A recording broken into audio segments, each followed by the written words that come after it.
footage. Roll that beautiful bean footage. Mm-hmm.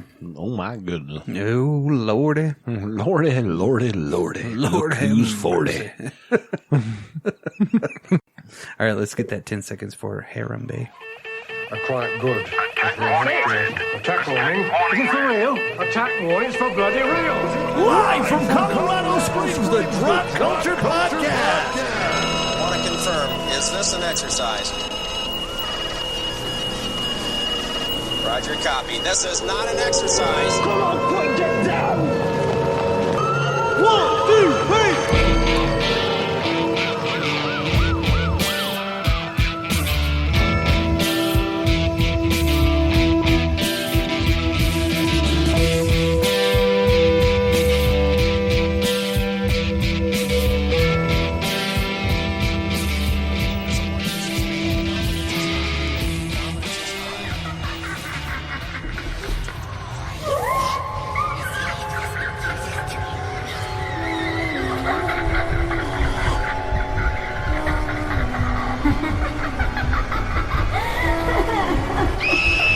Welcome, everybody, to the Dropped Culture Podcast. Normally, we take some little piece of pop culture that you might have missed or forgot about. We shine it up real nice and cram it in your ear holes. But this week's a little different. Yeah, this one's way different.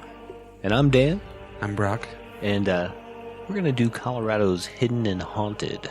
This may be a semi-regular episode if we want to expand on it. But it's just something we were interested in. We were like, hey, let's do a show on it. It just kind of popped up last week. Yeah. While we were leaving. What are we going to do? I don't know.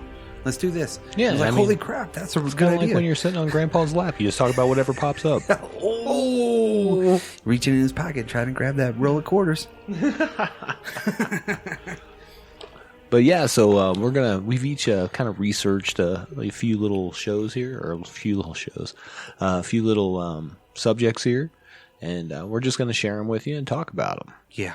Yeah. Colorado is a hotbed. So yeah, that was the biggest thing I found starting this was there's a lot to choose from. There is tons of different things, and there's stuff that people still don't know about. Oh, 100%. I asked people about my two subjects, and they had no idea. But yet they gave me other stories. Yes, that's what I was getting ready to say. When I was researching, I did talk to just some local people in different towns, actually. And each of them had like a story about like another place to go check out, which was cool. And I know the Ute Indians and all the other Indian tribes that are the Arapaho Indians, all kinds of different people have lived in this area. Right. This area was underwater millions and millions of years ago. So there was a big, this has been full of life here in the Rocky Mountains, especially around Colorado Springs and Denver. Yeah. I'm back inside the mountains too. So there's a long history in Colorado, which Absolutely. is crazy. Because when did Colorado become a state? Oh, I didn't know this was a quiz show. Hold on. Oh, because it hasn't really technically been that long, right? No, it's 1800s. Yeah, they call it the Centennial State. They do. So 1976? No, no, that was a yeah, bicentennial. bicentennial. So is it 1876? 1876. It'd have to be, right?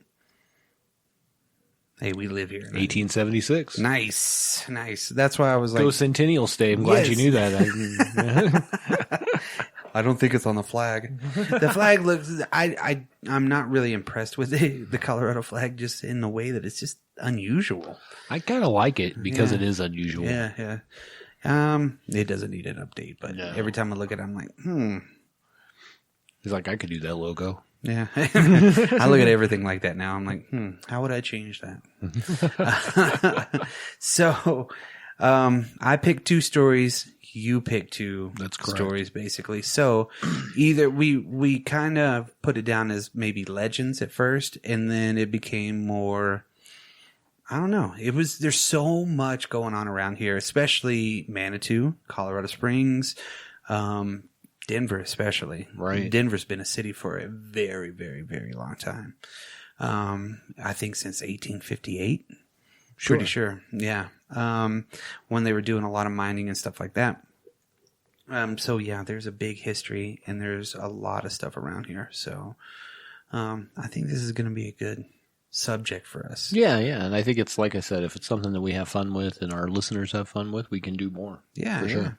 Did you want to go first on your story? Sure. And I actually kind of had 3, and this is kind of a one-off, because when we originally started talking about this, we started talking about cryptids. Yeah. And there's really only a couple cryptids I could find in Colorado. This one is kind of ridiculous to me, but I wanted to talk about it anyways. It's called a slide rock bolter. Yeah. It's exactly what it sounds like, right? It really is. I'm going to try to say the scientific name for this. Are you ready? Mm-hmm. Yeah, don't hold your breath. Macrostoma saxperumptus. That makes sense. Yeah.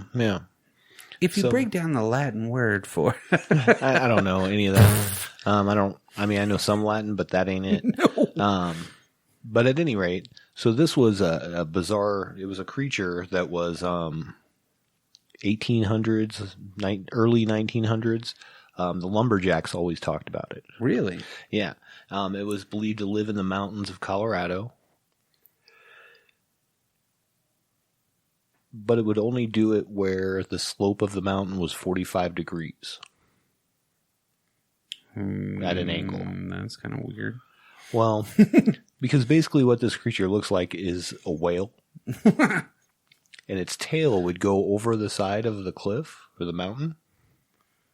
And then when something would be in front of it, it would release itself and just eat everything. It would just swallow it whole coming down. So they were like huge. And it would clip its tail on the rock, and then when something would walk in front of it, it would let go and slide down the mountain and eat it, and consuming everything in its path. So it was a land shark. It was a lamb whale with teeth. What? Yes. Wow. Yeah. So, that is the most unusual thing I think I've ever heard. I'm picturing it in my head. Yeah, here, and just so I know nobody else will be able to see this, that's what it looks like. Huh. But that's a big sucker then. Yeah. It would have to be really big because... No, not necessarily. Because based on the picture, again, yes, those are trees. I know, right? So my question is did they only eat once every 50 years? Yeah, they consuming towns. Yeah. So it's just a little sidebar on that. And there are supposed sightings and things like that. And How does something that big? Now, imagine this in your head. Now, again, it's 1800s. Yeah. Dear listener, imagine There's a mountain. No cameras that, Yes. And there's a giant whale hanging its tail over one side of a mountain. And then it's, I don't know. And it had hooks on the tail so that it could dig in to the mountain. Its weight would hold it, But where did it go? There's bones. It had to slide down the hill. What happened once it was down? Right. How did it get back up? That's what I don't understand. Did it just hook its tail and crawl back up? Backwards? I don't know. I guess. I don't know. Maybe it shot out a grappling hook. Maybe. It was like... So that's one of the 2 cryptids that I found. That's weird. I'll save the other one in case we ever do another one of these episodes. No, okay. But yeah, that's just a little something. But now my actual story, the first one's not necessarily as in depth, but I did want to give some people a little background on where we actually record. Yeah. Which is in Manitou Springs, Colorado. It's kind of adjacent to Colorado Springs, but a little bit up in the mountains, if you will. They're kind of connected by a road there. Yeah. Manitou Springs is pretty well known for being... There's a lot going on here. There's a lot of spiritual energy. A lot of people say it's on a soul cairn or a ley line, or there's magical energy here. Can understand that, and plus it's got what is the water here? So I was actually getting ready to get into that just a little bit, because there are a lot of springs. Yes. Inside Manitou Springs. Hey, isn't that amazing?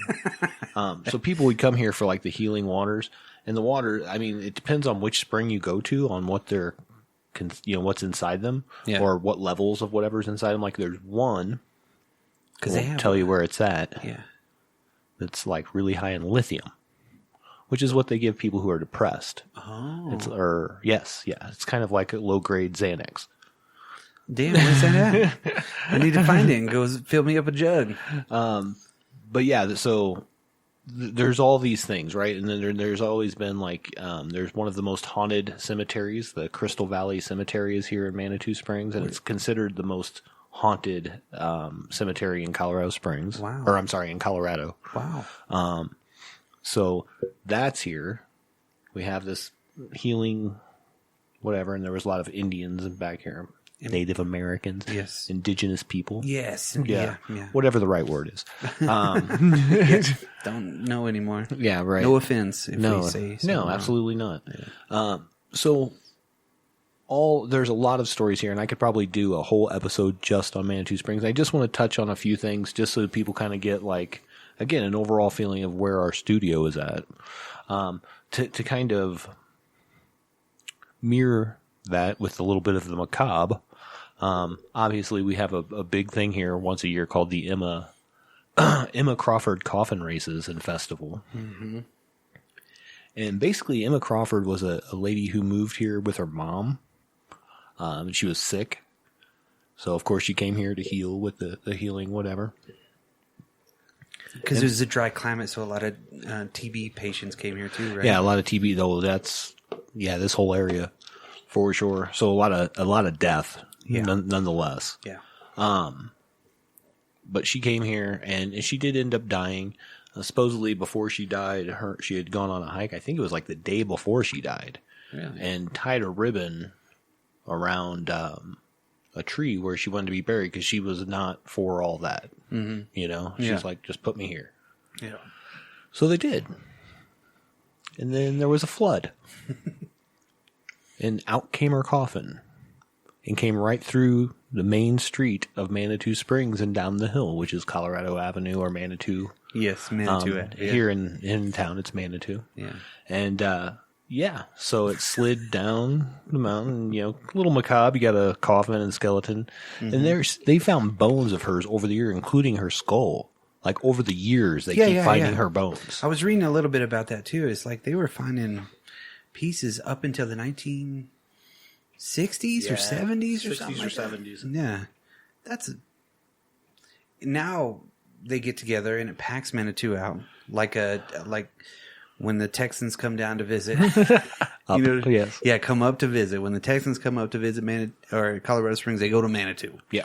And so the Emma Crawford races, basically, it's like usually 4 people. You have a coffin and you have a person in the coffin, and they run them up the hill. And they're all themed. Like I saw one where it was like the Avengers, or I've seen one where it was the Ghostbusters, and it's a legitimate race, kind of like a little hill climb race, but more for fun than anything. A lot of people drinking. Right. As you do. Yeah.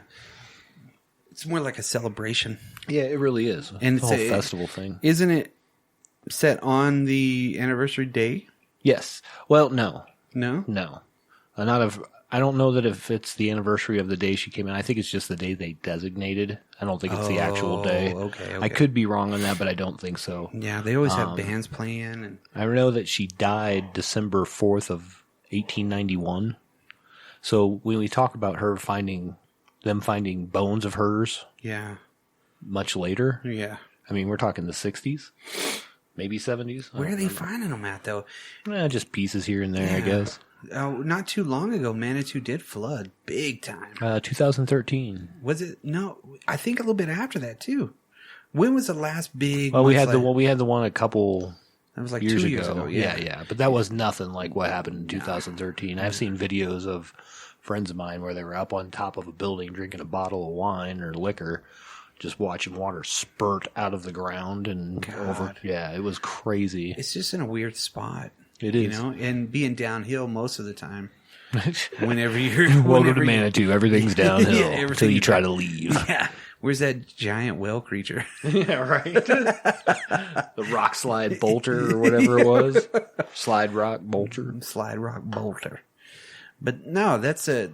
So I just wanted to give a little history of this area, and like I said, there's so many individual stories from that cemetery to the downtown area, to, you know what I mean, to all the way back to the Native American legends, and then when I was originally in Colorado, Pardon me. And you'll have to excuse me on this episode, guys. I did have an ear infection on Monday. I was work, all kinds of stuff. Oh, shit. It's terrible. You didn't even tell me that. Yeah, I'm just going through. But at any rate, so there's just a lot. Just in this little area, it's like a very... there's a lot of people who claim to be witches that live here. But when I was here in the 90s, a lot of people said, don't go to Manitou. There's like Satanists in the caves and all this thing. Yeah. Maybe. Probably, yeah. I've been in a lot of the caves around here. There's some weird stuff in some of them. I did read that there is a hidden cave at Garden of the Gods. I read that as well. Yeah, I saw that. I think it's all like closed off now. Like Yeah. you'd have to like trespass to get there or something. Yeah, it was like a very, very small place, and people would just walk in and out, and desecrate it, do whatever, so... Yeah, that's... So kind of give you a background of where we're at now. This is our home base. And I know that the rest of our stories aren't going to take place here. But they're here in Colorado. Yeah. One of mine is up in Denver. Yeah. You want me to start on mine? Yeah. All right, cool. Okay. I don't know. Have you ever heard of Cheeseman Park? I have. That's in Denver. In Denver. Yeah. Very nice place. I've been around there, and it's by the Botanical Gardens. That's kind of almost in the original part of Denver. It's a very, very trendy place now. Very, very compact. That's where everything's at. You know what I mean? And this is a very big park. I think I've seen maybe the edges of it. Okay. But I don't think I've really been to this place, right? So, welcome to Sheep Hot Town. Yeah. So I got this article from a website called Legends of America, and it was by Kathy Weiser. She did a lot of really good research on this, and I really wanted to kind of make sure that I gave her credit for all of this stuff right here. But basically, the history of Cheeseman Park began in 1858. So General William Larimer jumped the claim of St. Charles Town Company and established his own town, which he called Denver. So that was the beginning of Denver right there, right? It didn't belong to the town, company, anything like that, right? And the land legally belonged to the Arapaho Indians. So that's kind of where everything was at. Now, in November of 1858, he set aside 320 acres for a cemetery. And that is the site of Cheeseman Park and Congress Parks. So he called it Mount Prospect Cemetery. And there were several large plots were designated on the crest of the hill for the exclusive use of the city's wealthy and most influential citizens. Then, the outermost edge of the cemetery was reserved for criminals and paupers, while the middle class... As you do. Exactly. While the middle class was to be interred somewhere in between. So, all the pictures that I saw, it was a big place, right? Sure. There's so many different people that were buried in that place, right?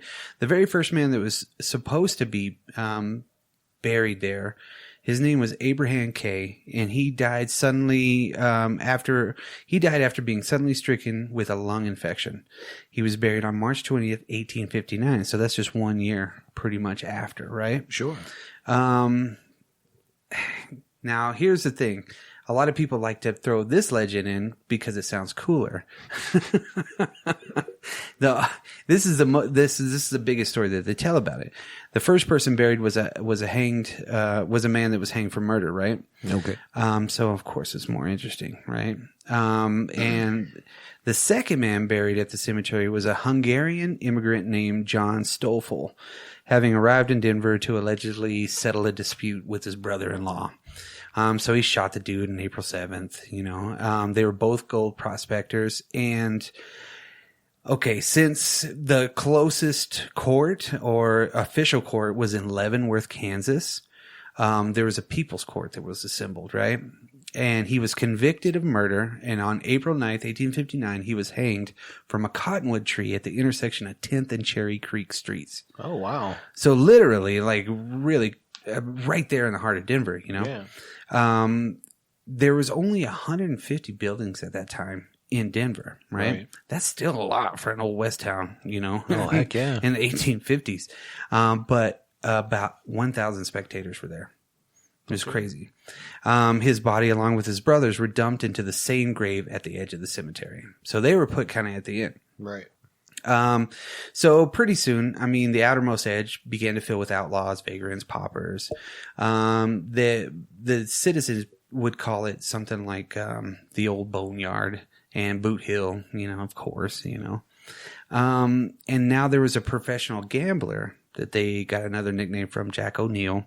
He was gunned down outside of a saloon in 1860. So it's kind of weird. And then by the late 1880s, the cemetery was barely used. So it was falling into disrepair. It was just gross. You know, it's just one of those places that even if you're going from, let's just say 1860, all the way up into 1880, that's 20 years, right? Sure.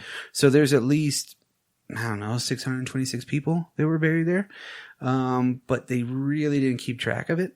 Okay. And it was just, you know, whatever. Yeah, just throw them in there. But then the senator from Colorado, Teller, which of course Teller County and everything like that. He persuaded Congress to turn the old graveyard into a park. Okay. Which was weird. So on the 25th of January. As you do? Yeah, right. Yeah, there's dead people there. Let's go throw frisbees. You know, it's 1880. We don't even have one yet. It's a pie pan. Marty McFly will show you how to use it. There you go. Also show you how to make a skateboard. That's right. A skateboard. Bringo. So on the 25th of January in 1890, they authorized it, Congress did, and they authorized to vacate Mount Prospect, right? Okay. So all the families were given 90 days to remove the remains and move it to somewhere else, right? I don't know where they really moved it to. So most of the people that were buried there were all the indigent people, the vagrants, you know, outlaws, whatever. So they just stayed. Yeah, so they were there. So this one dude picks up the contract, right? His name was E.P. McGovern. Okay. And he was short? Probably, yeah. Shorter than a regular? And this is most of the story that I heard because I saw a TV show about this one not too long ago. Okay. I was watching, I was like, really? That's real? So he was contracted to remove the remains in 1893.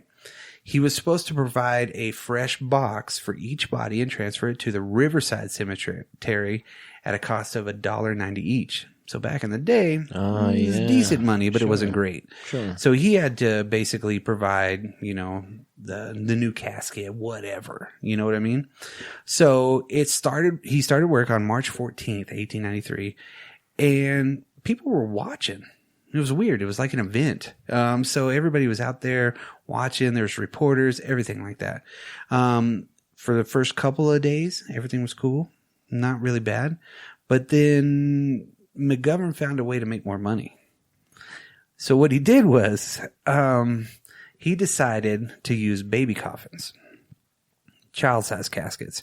They were about 3 foot by 1 foot wide, right? So he would take the bodies out, chop their limbs up, put some in one, put some in another, put some in another, sometimes up to 3, right? And then he would get $1.90 a piece for each one of those. Stupid. So he was also, he would also steal jewelry. Stupid or brilliant. Yeah, I know, right? Either way, it's kind of fucked up. That was my one F word for was this. Was he in Return of Living Dead too? Probably. You wanna party? So he got busted, right? Because what happened is eventually there was casket pieces and bones everywhere. And looters would go out there and mess with stuff. And it was disgusting. Right. So you got to think about this. This is in a big metropolitan area, technically. Yeah. And people are out there grabbing brass off the caskets and stuff. Wow. You know, grabbing jewelry and like freaking skulls, whatnot. You know what I mean? They probably came to Manitou. Fucking grave robbers. Grave robbers. There's my one.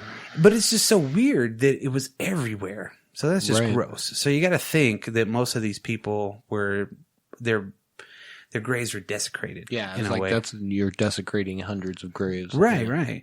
So the Denver Republican got the story right, and the headline was pretty cool: "The Work of Ghouls." So Not wrong. it described in detail how he would hack up the bodies and stuff them into those undersized coffins, right? So it's really weird. And now this is kind of from the actual article, right? Okay. The line of desecrated graves at the southern boundary of the cemetery sickened and horrified everybody by the appearance they presented. Around their edges were piled broken coffins, rent and tattered shrouds, and fragments of clothing that had been torn from the dead bodies. All were trampled into the ground by the footsteps of the gravediggers, like rejected junk. So imagine, you got this stuff that's just like just everywhere. It's gross. I know there was a house out there, and of course, even before that, there was weird stuff happening, right? So the health commissioner investigated and everything. So they basically was like, oh, all right, I see what you're doing. So they put a fence around the graveyard. Whoa, okay. You're going to keep some people out. Let me tell you, you're just going to keep it out of their eyes, right? But it was still in shambles. It was still all messed up, but there were still holes that were exposed because all the rich people or the people that could afford it got their people out. Right. So there's just these holes right there for everybody to see that was there for a long time. Right. So at this point, I think, really, there's at least 2,000 people or remains that are still there in the park, which is just amazing. And there's so many different things that happen, right? So even whenever they were starting to move them, strange things were happening, right? There was a gravedigger, right? And he felt a ghost land upon his shoulders. But what he was doing, he was getting the brass off the coffins, stuff in his pocket so he could take it to sell it, right? So he immediately took all of his stuff out and threw it on the ground and ran out and never came back. So that was the first deal. So hey, go Ghost. Course, yeah. Score one for the Ghosts. right. Ghost win. Ghost won. Grave robber 0. So then there's the residents around became a really kind of a trendy place like it is now. Right. And there's disembodied spirits walking around, looking around, doing weird stuff, knocking on windows and stuff. They're like, what happened to us? They're looking for answers, right? And they're still out there all the time. So on some nights you can see technically the outlines of the old graves. That if you lie in the grass sometimes, there's an overwhelming feeling to stay laying down. It's called being tired. Yes, yeah, pretty much. Yeah. They found it difficult to get up. As did I. Like people are holding them down, but it's actually sleep. Just trying to make it to the future. There's there's a woman walking around. There's all kinds of stuff like that, right? Sure. And people feel dread when they're there, but they have this huge pavilion out there too. And they have events out at the park all the time. So things are still going on out there. It's like they haven't said, guess what? Let's go ahead and fix this. Right. So God knows what else is going on around there, right? There's also spirits of little kids, and they're playing around in the park, weird stuff at night. And so that would trip me out. Yeah. You really don't. Little kid ghosts freak me out. I mean, yeah, they usually don't look like Casper. Yeah. It's just weird. There's some woman that sings to herself and she wanders in the park, but she vanishes whenever people come near her. Strange mists, shadowy figures, outlines of the old headstones. Weird stuff, right? So it's like a weird time fragment thing. Yeah. You know what I mean? To where at the right angle, you get to see everything that was still there. It was like a picture was taken. Right. So it's kind of crazy, right? But this story is the one that kind of got me because this is a pretty good story. Now, this guy used to live by this. And I'll read it verbatim. This guy, his name is Lee Cook, and he wrote this in November of 2005. Okay. So, I live and work only blocks from the infamous Cheeseman Park in Denver, Colorado, and I've heard stories of its haunted nature, but never thought much of it until lately. One night, my friend Ruben and I decided to take a walk through the park. We walked across the south lawn to the pavilion, where there were several skateboarders making jumps on the sides of the old fountain and other people walking around, right? We talked about work and other mundane things as we strolled away from the old pavilion to the rose gardens, where there is a natural maze of huge rose bushes. Just then I heard a rattling chain behind us and said, "Ruben, can you hear that?" As I looked around, he replied that he hadn't heard anything. And there it goes again. There I heard it again. I exclaimed as I heard the chain jingling. Still, he didn't hear it, and we could see no one. Continuing our stroll, we moved toward the middle of the big field where it was more open and sat down in the cool grass to smoke a cigarette. It kind of seems natural, right? Mm-hmm. Moments later, we were surprised when we saw a kid riding a bicycle with a chain dangling from his pocket. Turning circles around a thin, pale man dressed in what appeared to be a shredded hospital gown covered with blood. The pair moved towards us. To say the least, we were petrified. Yeah, I would say so. Yeah, if you could make out blood. Why does the kid have a chain? That's weird, right? How's he moving? Dangling bike chain? That's weird. But he's ghost, I guess. Yeah. So whatever. As they grew closer, I could see that the pale man's jaw was broken. He then approached us and asked for a smoke. As I handed him a cigarette, he said, "Did you see them?" Dumbfounded, I simply replied, "Who?" "The ones who did this to me. They stabbed me 15 times, the man said. He then lifted his sleeves to show us what looked like a very deep stab wound in his arms, back, and chest. Horrified, I said, "Shouldn't you be in the hospital?" Shaking his head, he answered, "They let me go because I didn't have any money." He then warned us to watch out for them, quotes, and stated several times, "I'm going to get them."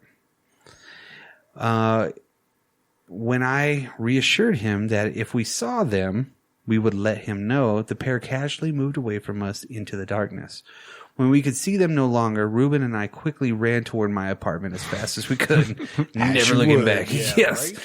Afterwards, we talked about what we saw for a long time, both confident that we had seen and talked to the Walking Dead. So if you ever go out to Cheeseman Park at night, know that you just might be questioned by a ghost in a hospital gown who continues to look for his killers. I have dubbed the ghost Slackjaw. So that's pretty legit. That's like, if you saw some dude with a broken jaw and that was kind of nonchalant of the tale. I would have been like, okay, so after I shit my pants and I was reaching a cigarette in my pocket while my hands were shaking, I gave it to him and he was like, "Hey, guess what? I'm going to find my killers." And then I shit my pants again. With this ghost stuff like this and these hauntings and weird stuff like that, I want to feel that. Right. I do. Maybe not the shit running out my pants. I don't know. That might be that doesn't glorious. sound like a good time to me. No, it wouldn't be. It might be like, oh, relief. Been needing to do that for a minute. Whoa. But it's just not regular. Go to Cheeseman Park. Yeah. And it's a weird name for a park. I thought it was Chessman Park, but it is Cheeseman. Yeah. Cheesman. I heard about this on the TV show and the McGovern dude, and I think he had a phone out there at some time. No, it was 18 something, so I don't think he had a phone. No. I think somebody had lived close to there, and then there was a phone that was going off, and all kinds of weird stuff, right? So somebody was that lived really close to that. But it's just so strange that this dude was like hacking up coffins, and people were like, "Huh, that's cool," and like we're letting it go. Yeah, that's crazy. Yeah, got a government contract. Yeah, bodies intact, and they're like hacksawing them and like hacking them. It's pretty macabre. Yeah, I mean, like, how did he get away with it? Somebody, I mean, he had to get busted, right? Of course, right? I mean, They kind of said they busted him. Yeah, because it But looked what like, happened to him? That's what I want to know. Yeah, I know. They didn't really say what they did. Well, we'll have to check into that. Yeah. Deep dive. He's probably buried there, too. They slit his throat and threw him in a hole. That's fine. Most of the stuff was still, like, uncovered up until late 50s or 60s, maybe. Don't quote me 100%. But there were still holes that they would replace with bushes and things like that. So there was stuff there. And, you know, if you think about it, the erosion and everything that else that's happened, people walking on that stuff, somebody's bound to bump into a rib bone. Oh, Every yeah. now and then. Absolutely. Dog's going to come home with a foot. You're like, oh, hey, Rex, where'd you get that at? Oh, my God, we live by that park. Oh, but yeah, that was one of the ones that I wanted to bring up because that was just so strange. Yeah, absolutely. To have somebody doing So that. here's my question, Brian. I think this is what we have to do. I think we can petition for the city of Denver to let us stay the night in Cheeseman Park. That would be cool. I'm in, 100% in. All I need is CBD. Maybe a couple of smoky treats. And a silver bullet. At least a pack of cigarettes. Some booze and a lot of Red Bulls. And I think I can make it all night. If I can make it through the night, that would be cool. Right on. And if I was like Scooby-Doo scared, it would still be awesome. I feel like you are a combination of Shaggy and Scooby in one person. Damn, I am. Yeah, I can eat a sandwich in one bite. I'm just saying if we were, like, I could see you do the little run thing. Like I'm trying to run, but I'm just in place. Yes, it's absolutely. Like, yeah. Oh, Brock's out of here. Man, that would be pretty awesome, though. No, I would be down 100%. I think that would be an experience if they would let us do that. And they probably have with other people. I'm sure. But if we had our own tent or something like that. Yeah, that's what I would think. Like a tent, maybe some equipment so we could like record. Yeah, some video, something. Video, audio, some EMF or. Yeah, one of those deals that's like. Is that an EMF? Yeah, it's some of the EMF detector or whatnot. Okay, EMF was that band with boom, or what was the song by EMF? It's unbelievable. Oh yeah. Boom. See, if I had my phone and everything, and I'm like Blair Witch in it, you know what I mean? It's like we're gonna go from this part of the park tonight to this part of the park tonight to this part of the park tonight, and this is how it ends. Yeah. Just so you know, it's me on my phone going. So sorry.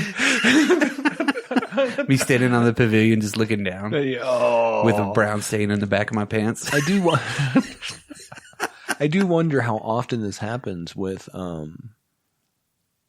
parks specifically. And the reason I say that, the town that I'm originally from, not originally from, but I grew up in, Jacksonville, Illinois. They did the same thing? Well, it's a little different. So they had a home for the insane.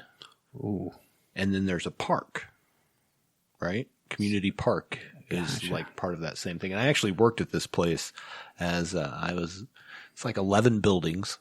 And now it's home. They don't call it the home it's all for people who have disabilities, Gotcha. Mental disabilities of some sort. Yeah. But I ran the mail room. Like I was the postmaster general. But mail call. I also delivered all the drugs. To the nurses' stations for the pharmacy. So I had this little Cushman cart and I drive it around. Nice. But there was tunnels underneath it. But that's not why I find this similar. Mm-hmm. The gazebos that are in this park are really old. In fact, they moved one to the Smithsonian. Really? And when they went to do that, they found a mass grave. Yeah. Like hundreds of bodies. Wow. Where they just threw them in a pit. And covered them up, so a little different because it was from the insane asylum. Right. But still at the same time. But same idea that there's a park there now. It's over all that, you know what I mean? And they had to exhume all these bodies. Wow. Really crazy. I got to go down into what was the old morgue.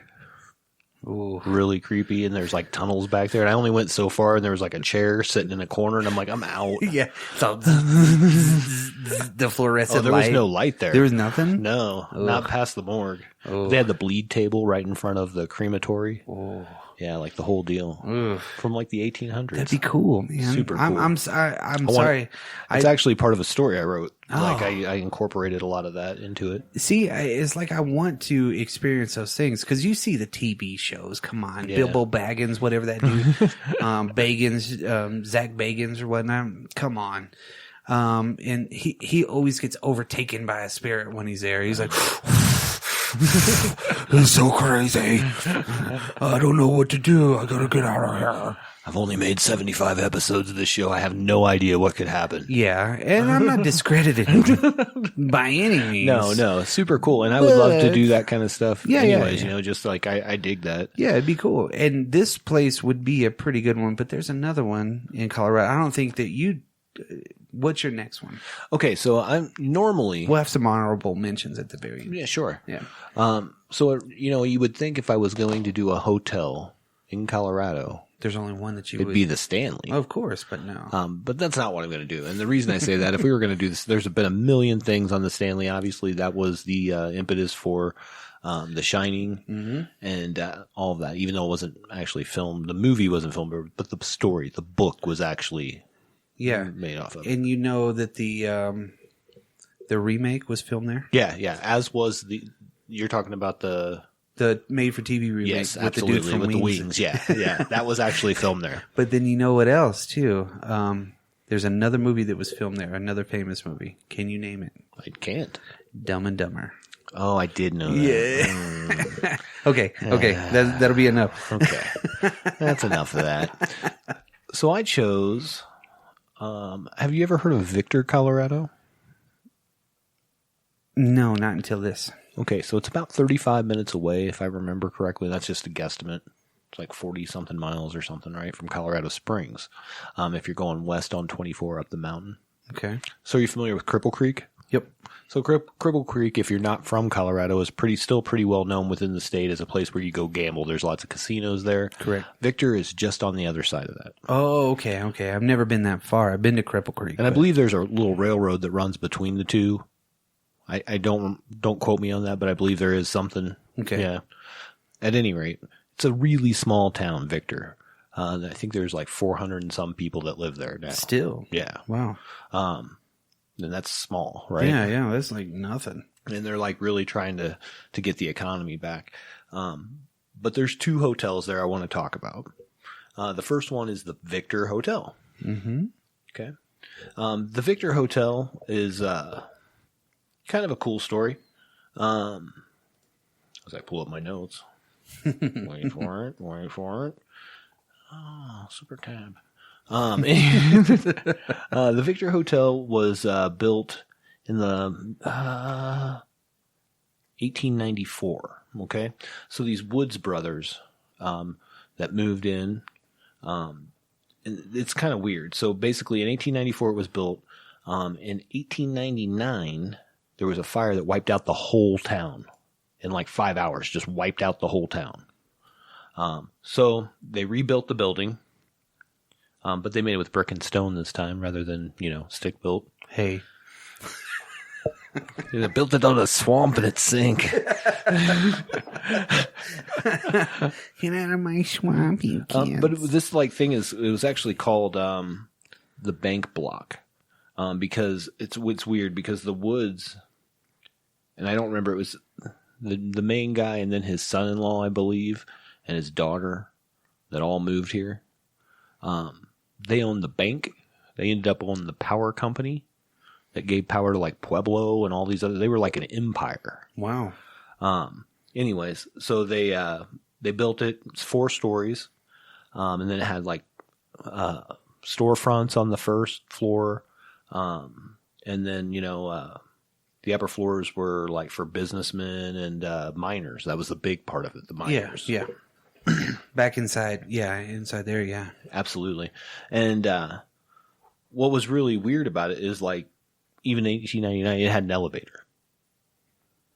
Okay? Yeah. That's unusual for back then, yeah. What's really cool is that's the only original part of the building. Really? Is the elevator. After it burned and everything? Yeah.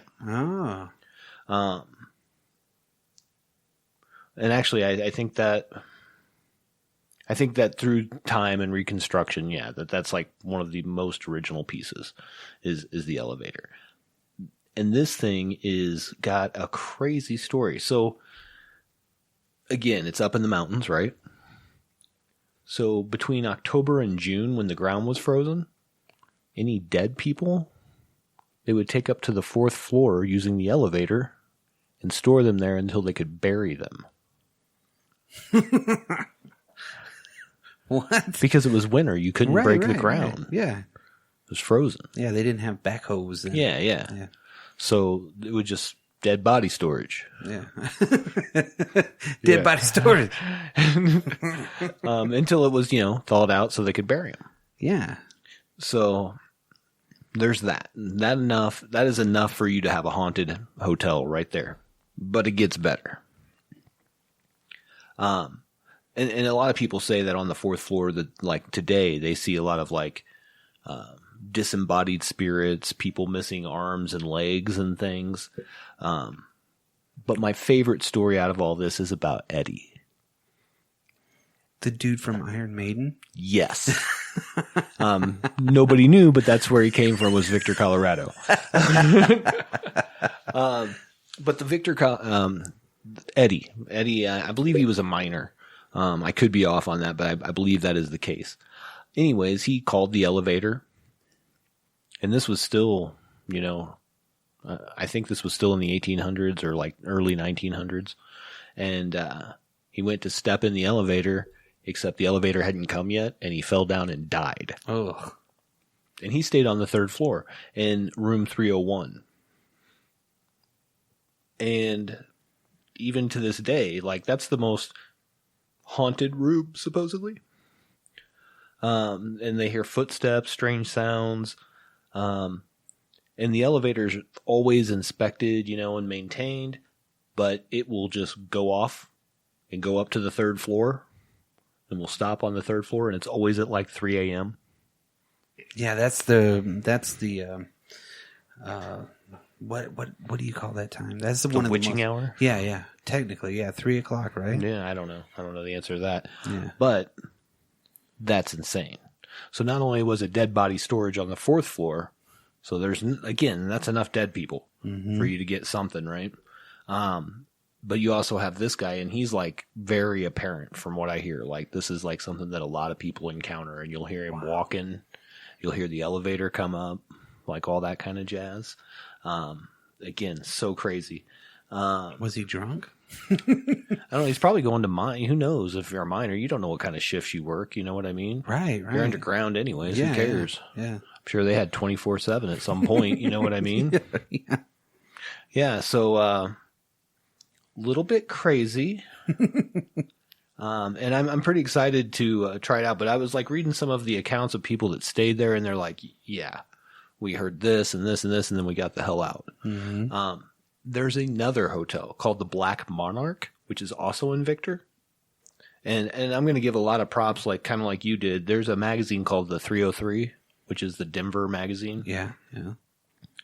And this is a pretty crazy little story. And just so you know, remember how I said there was like 400 and something people there? This was the 5th largest city in Colorado at one time because of the mining boom. Right. They were all coming in there to spend money and do everything, right? Exactly. Come in and get their deal. And I was reading some of the accounts from the Black Monarch people that have stayed there, and this account of this couple, I'm not going to get really back into the history of this, but there's been a lot of hauntings in this one as well. And these people came down, they were like, man, it sounded like there were hundreds of people downstairs last night. You guys really party hard here, blah, blah, blah, blah, blah, and just going off. And they're like, you were the only people that stayed here last night. I mean, so that level of haunted. Now, here's what's really cool is this guy bought this a few years ago. Mm-hmm. And so now he's building rooms to Victorian serial killers. Yeah, like H.H. Holmes and everything like that. Yeah. And the only exception being that he has a Tesla room. which is cool. Yeah. But still to this day, yeah, I mean, people say they, hear all the things. And so again, two different places. But I could see something with that much history. You know what I mean? Well, from what I've seen too, wasn't the Monarch a brothel? Yes. And a casino? So yeah, we can get into that if you want. The Monarch was actually originally a brothel, casino. Casino. There's a casino. Yeah, it was a brothel, a casino, and something else, right? Maybe just a hotel. But yeah, at any rate, lots of scary stuff happening there. But really, the Victor was the one I wanted to talk about. Right. I do encourage people to go to the Black Monarch because, again, you get that haunted, but he's also doing something with, renovating this historic space that was in disrepair. Everything's black in there too, isn't it? Yeah. I think the article I read, I don't know if they're all black toilets. I have in certain rooms for sure. It was a goth girl's dream. That makes sense. But so just so you know, I will be staying at one of these two hotels on Valentine's Day with my wife. Oh, there we go. So I was just thinking about that same thing and being like, hey, you want to go stay at the Victor Hotel, baby? Yeah. Yeah, but like I'd have to have somebody with my son because he would not go. No. The whole time he'd be freaking. Absolutely. So not as much about the Black Monarch. We can maybe get into that whole story another time. But really, I wanted to talk a little bit about that because Victor, it's not very far away. And I think it's kind of an underrated place. I think more people should go there. I just would like to go visit it. Just to go have lunch there or something. Well, and I'll be honest, Cripple Creek, Canyon City. I found a lot out this way, which is kind of cool because it's not the Stanley. It's not, Stanley's really tucked in. And you've been to the Stanley, haven't you? I have not. You haven't? No. I went to on my 40th birthday. Oh, nice. We were there the day before. Okay. Right? So, when we were there, we took the tour, and some ex-G.I. Joe dude was like totally arrogant and awesome, right? But there's some pretty cool stuff. Like, the one thing that I'm going to mention, because I have pictures of the room that people don't want to stay in. That was the Stephen King room. Right. And the legend, of course, of how he got there. There was the only town, but they were closing up for the winter. And they were like, please, our car broke down. We need to stay somewhere. They're like, screw it. You can stay here, right? Right. So Stephen King, of course, was a big time drunk, and he decided to go down to the bar. He liked cocaine too. Yeah. So he was going down to get some that devil weed. Yeah. He was going down to get something to drink, right? Mm-hmm. In the bar. And there's a really cool billiard room. People would summer there. They would go there all summer. They would, yeah. The guy that started it, he had like a really bad lung disease. He went up there for like a summer or something like that, a couple of months, came back and he was just fine. The two guys that started it, just the legend, and this will be a really quick one about that part of it. They basically developed the way that film was processed back then, and they sold it to Eastman Kodak. But they were working when they were like 8 or 9 years old. Okay. And one was a violin player, and the other dude was like business acumen. Both of them were like badass when it came to money. So they were rich by the time they were 20 something. Okay. Right? And for back then it was pretty crazy. But so they go up there and they just started telling everybody, you need to come up here. You need to come up here. So people started buying more land around there, and then they made the hotel. So you'd have your servants at the very top, and then you would have your middle. Women couldn't be in the same room as men, so they had their own, women's parlor where they could write letters to home, just crazy stuff, right? Right. And that's kind of like the basic part of it. People would be there. So then when it came down to, Stephen King being there, he went down and got a drink, and the big thing was he was like, oh yeah, how much I owe you for the whiskey? And he's like, your money's no good here. And the bartender actually started telling him stories. He's like, so you're Stephen King, huh? And he's like, yeah. He's like, I've read some of your stuff. If you want to sit here, because he couldn't take any money, they couldn't take anything. Sure. So it's basically like, here you go, like a resort. Yeah. Right, and because everything was closed up. There was like no food, no nothing. So nothing really too substantial. You know, I mean, it was the people right before the winter because there was a big storm coming and everything. Well, he basically sat there all night and just told him crazy stories. So Stephen King goes back to bed in his room, in this one particular room, the one room that they had left. And he had the craziest dream that woke him up right in the middle of everything.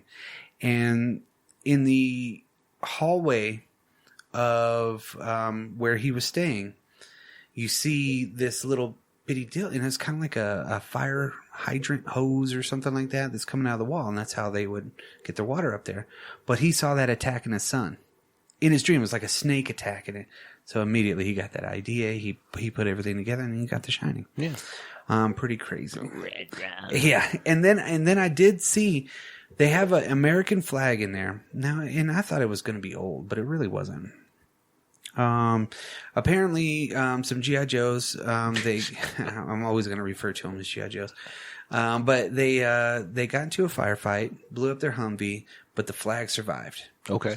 So, one of the dudes that came back brought that flag, brought it to the Stanley, because for some reason there was a big to-do for it. They framed it, put it on the wall above, because there's the bar, and then it's on the other side of the room, right? Okay. And it was completely encapsulated in glass and everything like that, right? Well, not too long ago, probably like 10, 15 years ago or something like that, they had a big flood. And the flood was, water was dripping down that wall. But for some reason, and you can see it in the pictures, and I'll show you, there's actually a face in the flag now.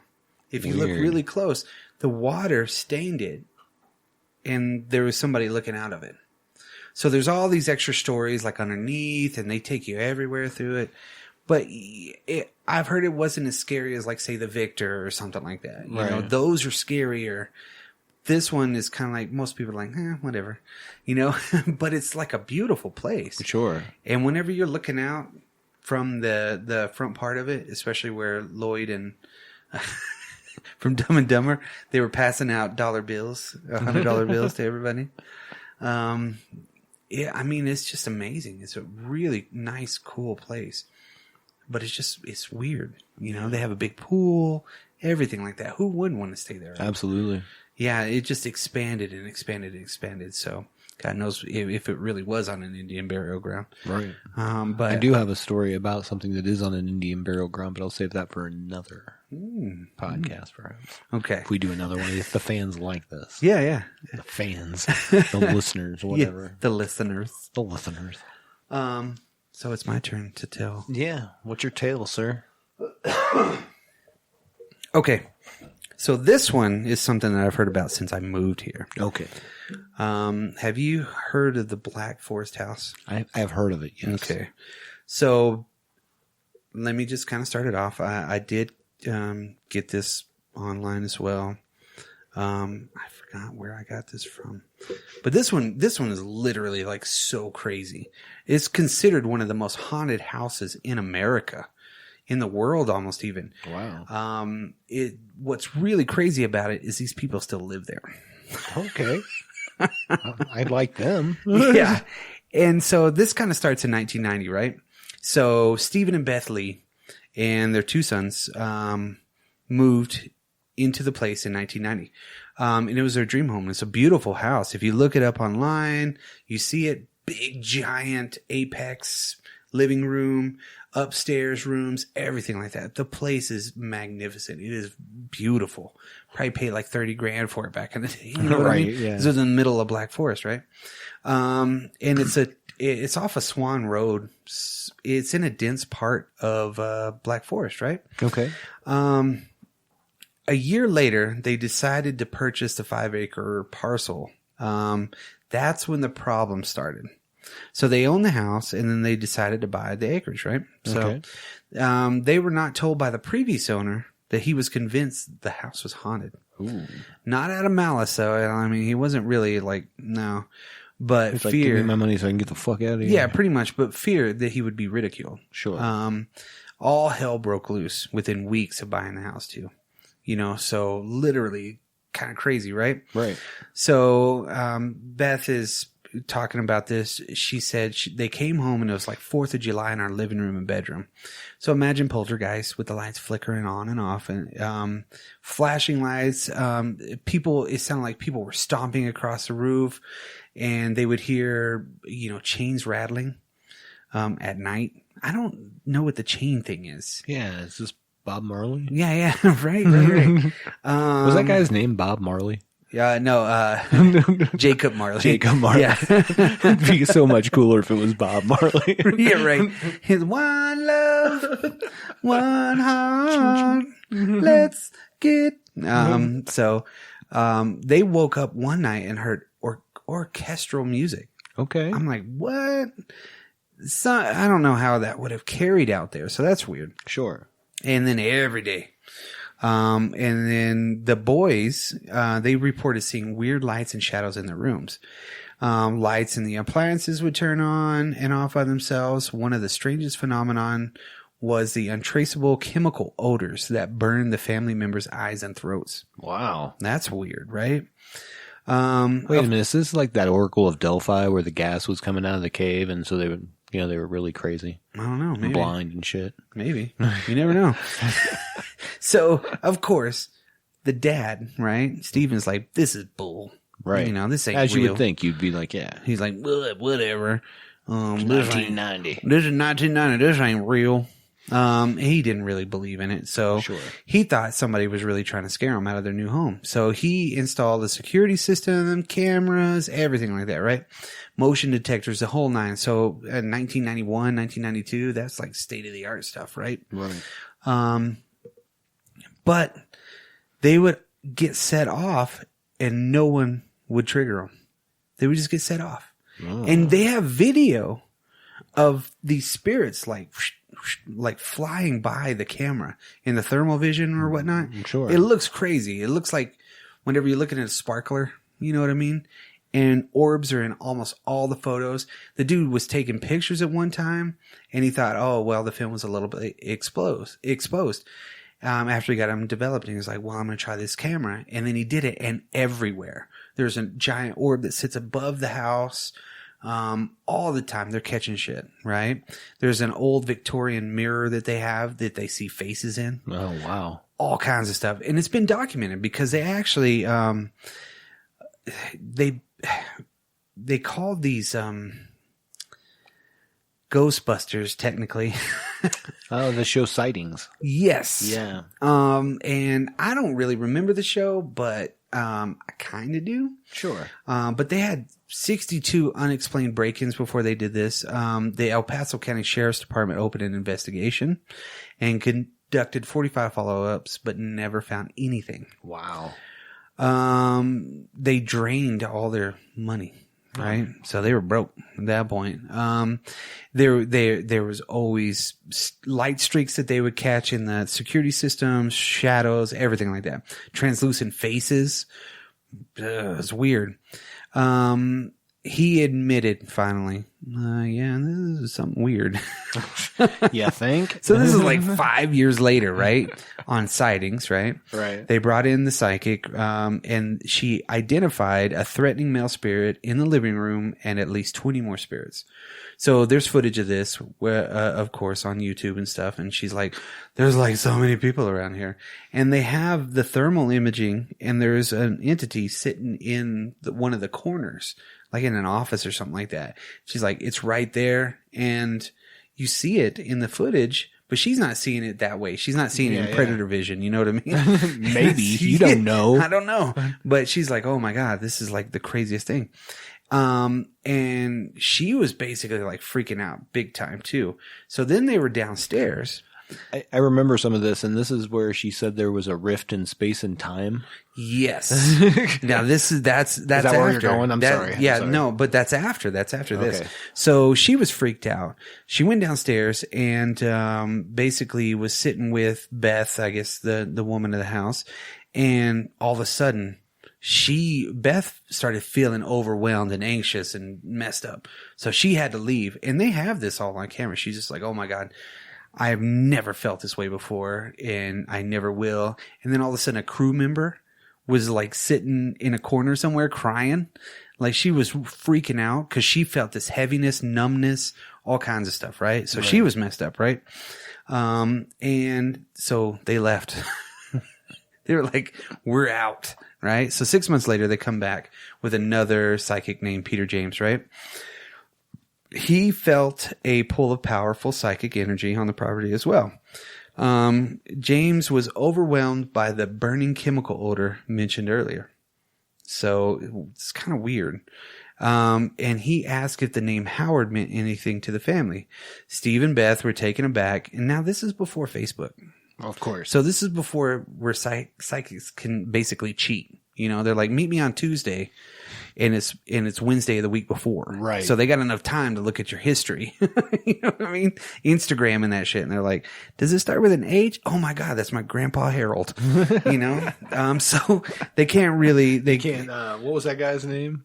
The crossing over guy? Oh my God. John something. I always just think of Miss Cleo. I'm coming now.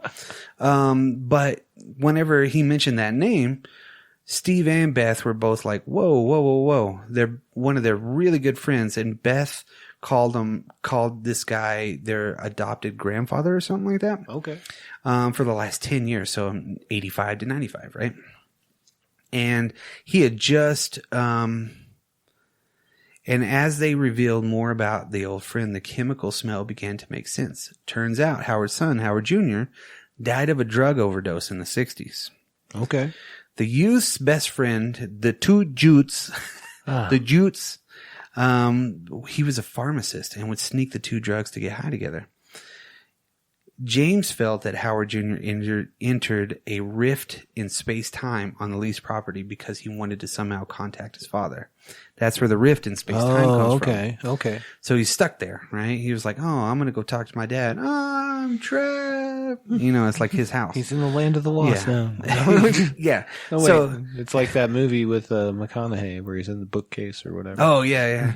Don't go. Interstellar, yeah. Yeah, don't go. Stay. And so they were freaked out because they were like, there's no way he could have known about this Howard dude. Sure. Right? And so several people have been there since then, paranormal experts, everything like that. The Black Forest House is unanimously looked at as one of the few locations on this planet that connects our world to the next. Black Forest is creepy in and of itself. It's basically a hellmouth. Yeah. Which is weird because it's a zone to the other side. Right. Which is kind of crazy because I think there's only one other one in the world that's kind of like that, and that's in Oahu, I think. Oh, really? It's weird.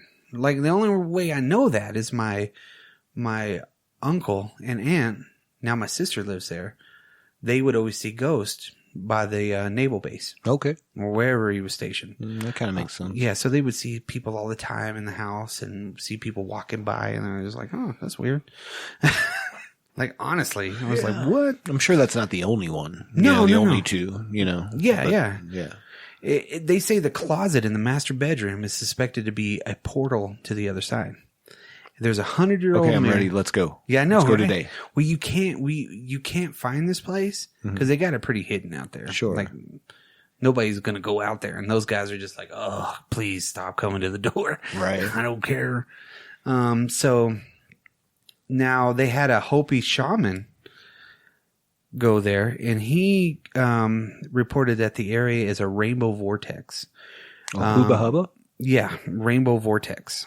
Don't know. Is that like a double rainbow? I guess. It's a triple rainbow. Yeah. All converging into one pot of gold. Beautiful. Now, there are only two other locations where photographic phenomena similar to this are being recorded. One in London and one in Arizona, right? Mm-hmm. The Lee House, doors open and close by themselves, appliances turn on and off, objects disappear or are hidden, alarms go off for no reasons, and shadowy figures and disembodied voices can be seen and heard. Red, yellow, and white light forms can be seen, as well as apparitions from an old lady a little girl, a burly man in 1800s style clothing, and a flying dog. Not Crypto? Weird. Yeah. Not to mention the hundreds of faces photographed in the bedroom mirror. That 100-year-old mirror has captured so many faces, right? I bet. They still live there. That's awesome. That's crazy. I'm in. This is, I would almost have to say this has probably got to be one of the scariest places here. But I asked a person at work about this, and he told me about his mom's house. Oh, okay. In Centennial. No, not Centennial. Fuck. Where is it? Commerce City. Okay, yeah. He said his mom owned this house, and the next door neighbor started building underneath, right? They were going to put a basement in, but they came across all these bones. So they called the city, right? And the city took them. They're in like some museum case somewhere, but they figured out they were Indian bones. It was an Indian burial ground. So he said First Nation. Yeah, First Nations people. Yes. First Nations people, burial ground. So he said that he was sitting on the couch once and he saw something walking by him and everything. And he's like, what is that? Then they heard a big loud crash. And his mom's like, oh yeah, that happens all the time. He's like, that's crazy. One time he was alone in that house and, he said that he grabbed a shotgun and he's like, what the hell am I going to do with a gun for a ghost? So he called his girlfriend up, had her come get him. But he was seeing disembodied things and saw like an Indian, or a First Nations person, kind of like leaning forward with his hat kind of forward. It's kind of weird circumstance. But he said one time they were having Christmas Eve over there. And his youngest daughter and his brother or something like that were talking. Okay. I'm paraphrasing here, so I'm not really sure. And they were talking about it in another room, and he just was listening. And then he came out and he was like, so what did you see? He didn't let them know what he saw. And they were like, oh, yeah, it was the Indian guy. And he was like, listen, I saw the same Indian dude. But apparently the Indian guy came after the little girl at one point. Okay. So she never stayed there again. One time he said he woke up, or he was in his room, and his mom's room was like really close to it. Okay. And he sees somebody standing out in the hallway, and he's like, Mom, what are you doing? She didn't answer. Nothing happened. He's like, Mom, what are you doing? Still nothing happened. Then he yelled really loud, Mom, what are you doing? He could hear her in the bedroom go, what are you yelling at? While he's looking at this thing. He's like, yeah, I was pretty freaked out. I can imagine. Like, and she still lives there too. They hear the lights flicker, things go on and off, weird stuff. Right. Total poltergeist, shit. Big time. And that was somebody I work with. That's crazy. I'm like, what? Are you kidding? I need to go visit this house. I'm sorry, I got lost. I was definitely listening to the story, and that's creepy as words I can't say. Creepy as word. Yeah, word. I was getting lost in this rainbow vortex, like trying to figure out where this came from, but apparently it's something to do with a Hopi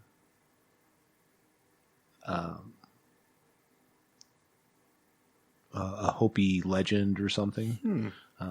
That's maybe for another day. Oh, yeah.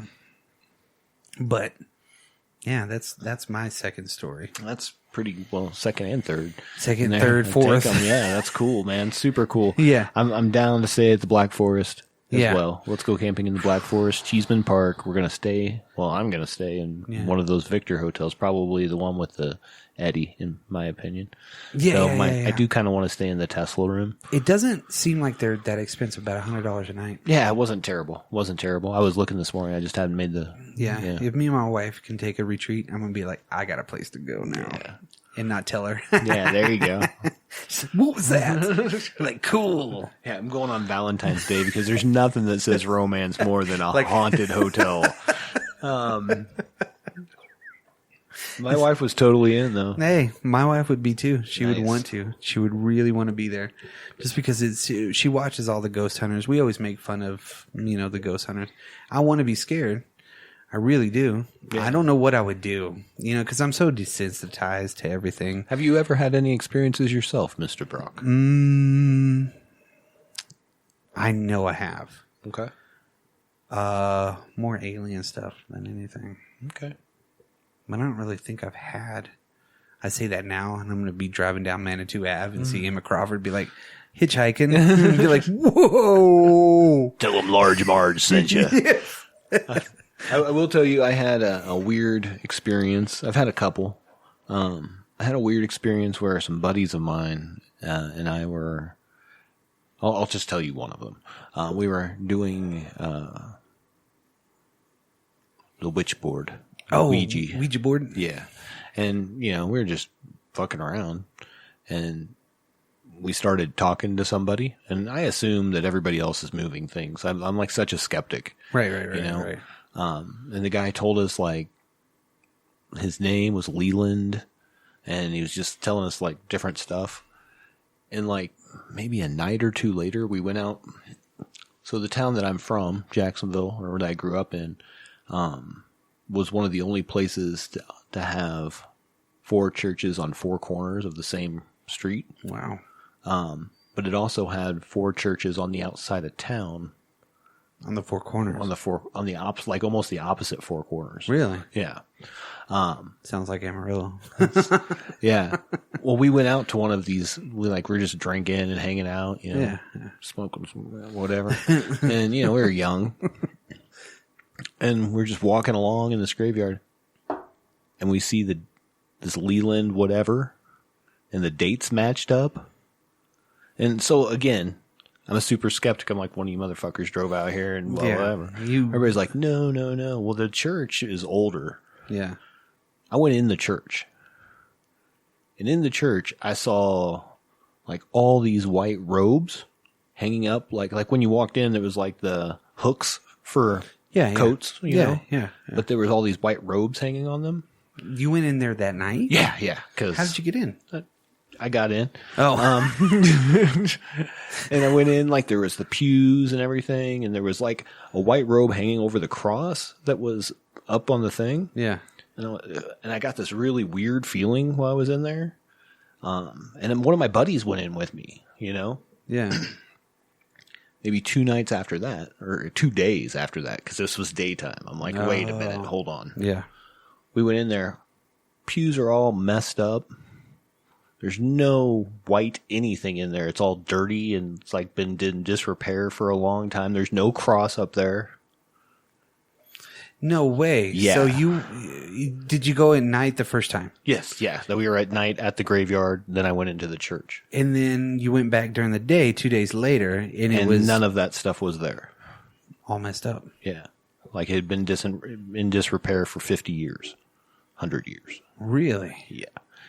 And that was weird. And yes. it wasn't only what I saw, it was the feeling I got. Yeah. And it was almost awe and dread at the same time. But how did you see it? Whenever you saw it, was it by moonlight? Was it by real light? Was it? I walked in there and it was like it was lit up. Really? Yeah. Like, again. Yeah, how do you explain that? I don't know. And don't get me wrong. Yeah, I was drinking. I was, maybe having some of that devil weed. Yeah, but that's not... Devil grass. That doesn't cause hallucinations. No, I wasn't like tripping on acid or anything or taking a bunch of mushrooms. You know what I mean? Right. It was strange. And that would be one of probably 5 or 6 experiences I've had in my life. I don't think I And I'm still a super skeptic. Like, I want to believe all of it. Oh, yeah, me too. But I'm going to make sure... Mm-hmm. That there's no way. Like, I still, to this day, maybe my buddy did go out there. One of my buddies did go out there and did do that. Mm-hmm. I don't know. But everybody was like, no, it wasn't me. But how would they have... How would they have known we were about to play with a Ouija board? That was so random. Yeah, no. I've only messed with a Ouija board one time. No, more than once, because I have owned several of them. Sure. I mean, on my base, the pit guard is a real Ouija board. Right. So, that I made. And that was the second one that I had. But we had one a long time ago, and then we had this Irish lady. It was weird. She told us how to do it. She's like, get rid of the planchette, use a glass. That's the way it should go. We sat there for hours. Nothing happened. So it was like, all right, cool. We were probably not in a good place to do it. So, like I said, it's just one of those things that I'm skeptical, But yet I know that there's weird stuff out there, so I wouldn't be surprised if something came up and not necessarily like scratched me or something, but just like gave me a weird feeling. We've all had those feelings, but we don't know how to interpret them. Right. I know that it's weird because somebody died in my bedroom at my house right now. Oh, your current home? Yes. Okay. In my current home. We didn't know about this. Well, as you don't find out until after, And our next door neighbor told us. Of course. Because her husband died and was downstairs for like 12 hours of her place next door. Really kind of a crappy deal. Sad deal for him. Sure. He sat down and just passed away. And everybody thought he was asleep. Worst ways to go. Yep, exactly. In the basement was pretty awesome. Yeah. So apparently the guy that owned the house before the people that sold it to us, his wife had passed away or something like that. So he was like an Air Force vet or something like that. And he passed away.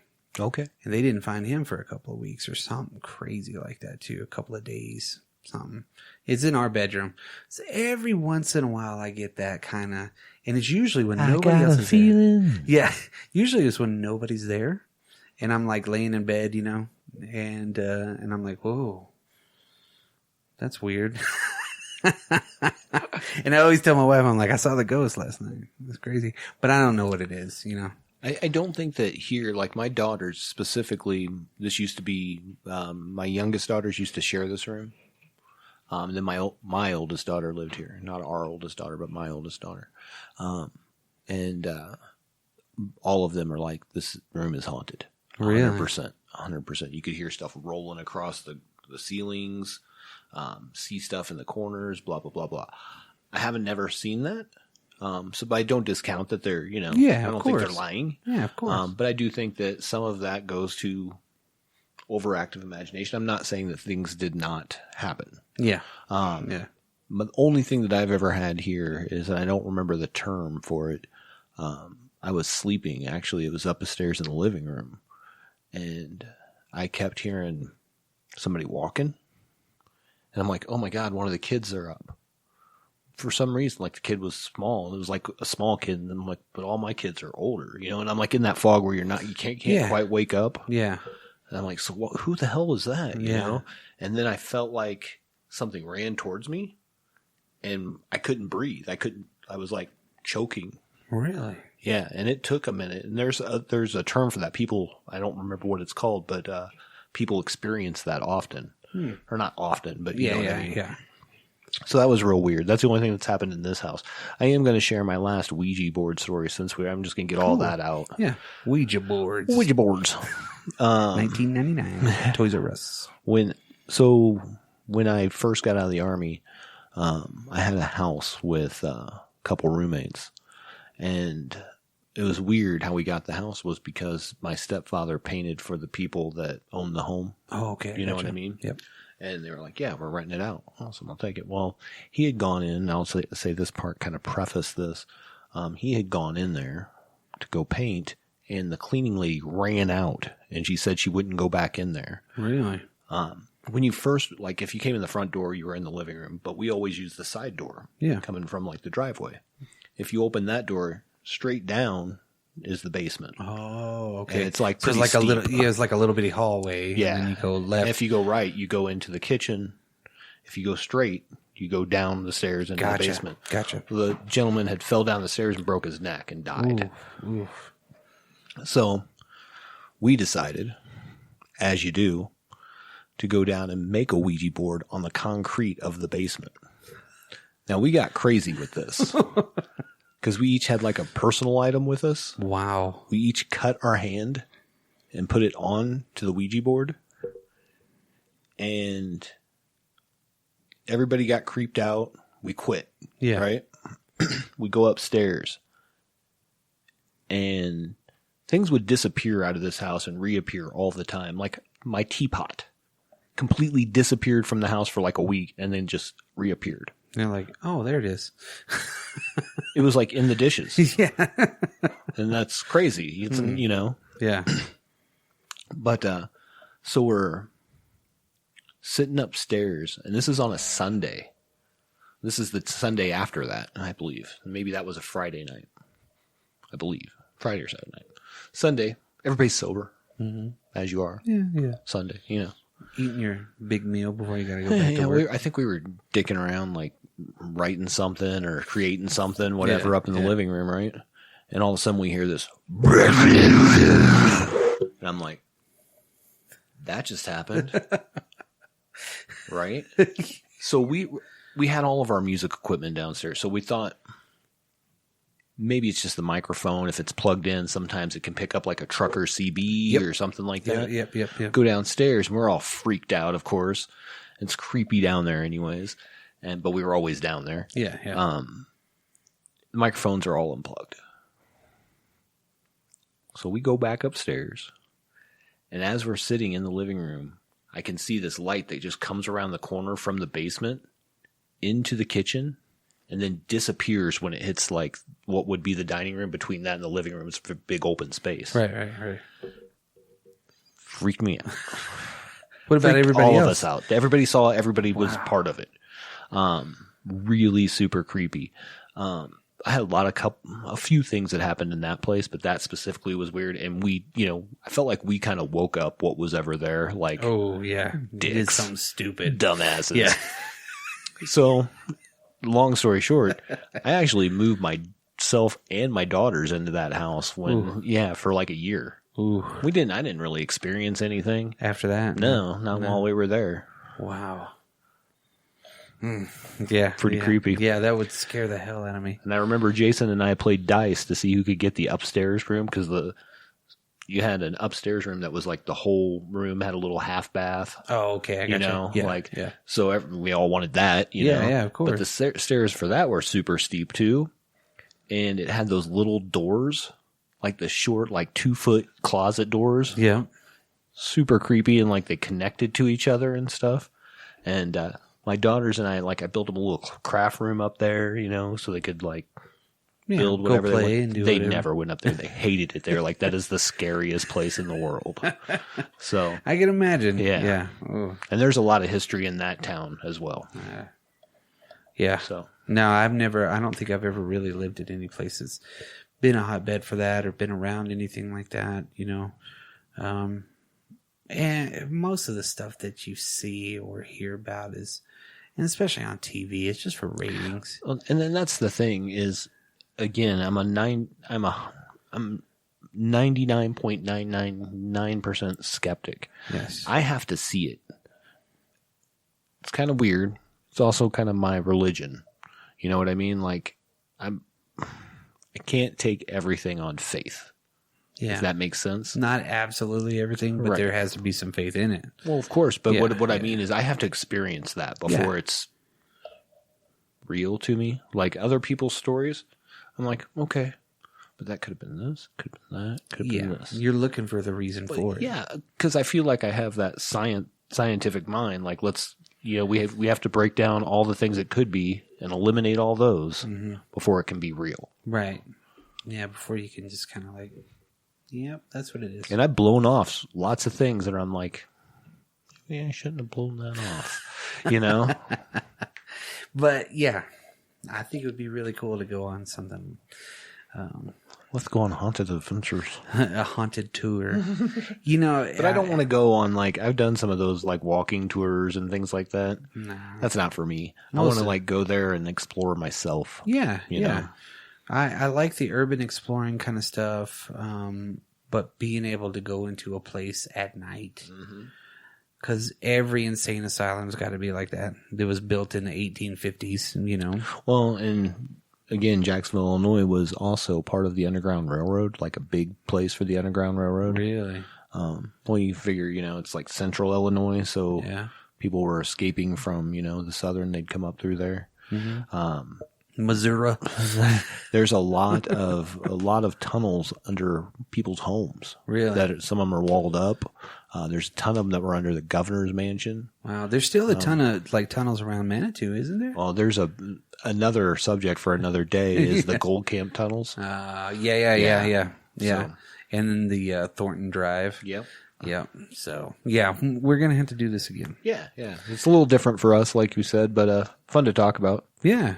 Fun to research a little bit. I think everybody, in a way, like I said, is kind of curious and wants to know about it because it's always, you think about what's on the other side because that's the one thing that nobody really knows. Right. But it's the one truth in life is you're going to pass away.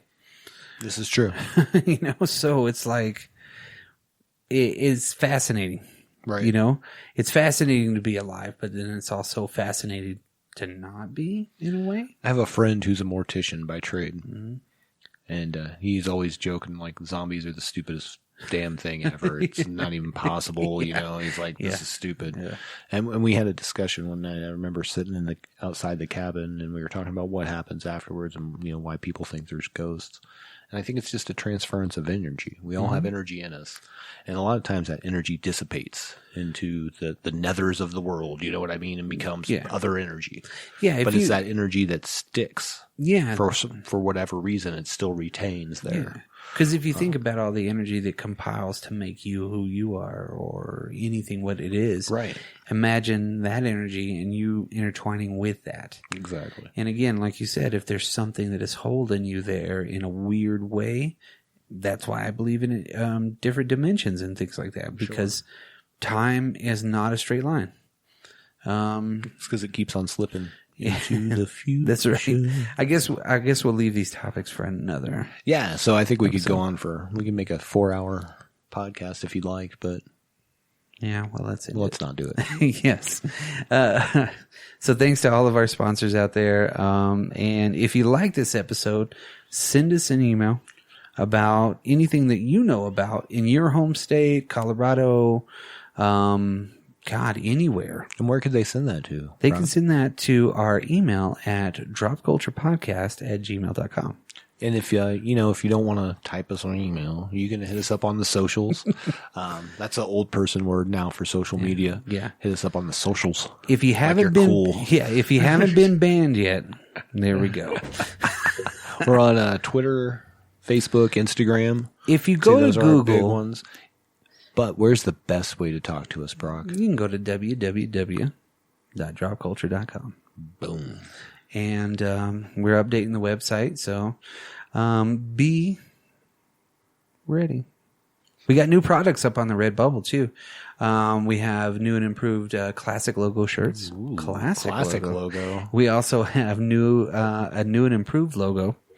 That is on stickers, whatever you want it on, except for hats. That's the one thing that we don't have. Yeah, that's weird. Yeah, we'll have to make some hats. I've kind of made it to where it's more streamlined. So I know that our fans don't want Drop Culture socks. Probably not. No. Or a Drop Culture backpack, which would be cool. But no. So there's the basics on there. Also art prints, the Skeletons of Memories on there. My daughter got a hoodie off there for Christmas. Nice. Yeah. Nice. Yeah. Redbubble is a pretty cool place. Well, one of ours. Really? Yeah. Nice. There we go. Keeping it in the family. That's right. Yep. Branding my children. Yes.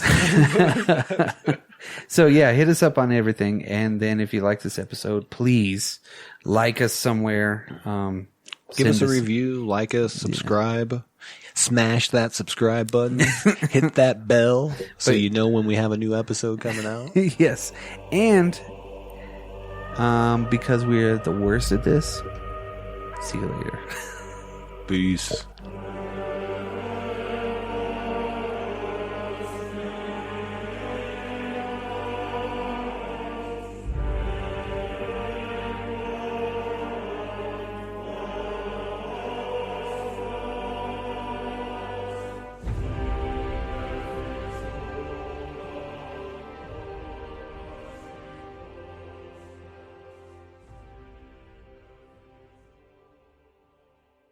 People there. Let's go throw frisbees. It's 1880. We don't even have one yet. It's a pie pan. Marty McFly will show you how to use it. There you go. Also show you how to make a skateboard. That's right. A skateboard. Bringo. So